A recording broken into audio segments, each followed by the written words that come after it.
আইসা ঘুরিয়ে দখল করে। রাতের 12টা বাজে আমি 3 দিন ঘুমাই না।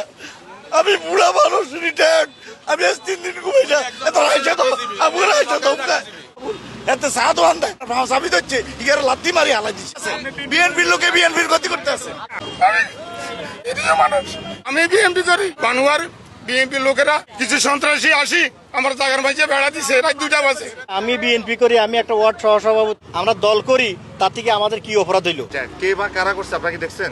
উপস্থিত ছিল পৌর বিএনপির যুগ্ম আহ্বায়ক আলমগীর হোসেন সিম্পু ভাই, ভূঁইয়াপাড়ের মনির হোসেন ভূঁইয়া, উনিও বিএনপির যুগ্ম আহ্বায়ক। এর পরবর্তীতে ছিল যুব দলের সোহেল ভূঁইয়া ভূঁইয়াপাড়ের, আর ছিল সাথে রুবেল ভূঁইয়া। এই 7 জন উপস্থিত ছিল, সাথে ওনাদের প্রায় 40-50 জন লোক ছিল। আমাদের এখানে বাপ যারা প্রতিয়ান ভক্ত জায়গা আজ থেকে প্রায় 50-60 বছর আমরা খাইতেছি। এখন এরা বলে বেড়া দিয়ে এরা 3টা বাজে খালি জায়গা যত আছে সব বেড়া দিয়ে লাগছে। এখানে আসি বলছে ডাকাডাকি করে, মারামারি করে। এরা হলো যে আমাদের বানুয়া গ্রামের আলমগীর হোসেন শ্যাম্পু ভাই এবং যে বানুয়া ভূঁইয়া বাড়ির মনির ভূঁইয়া, এরপর সোহেল ভূঁইয়া, রুবুল ভূঁইয়া, তারপরে আপনার বানুয়া সুয়া ভাইয়ের কামাল।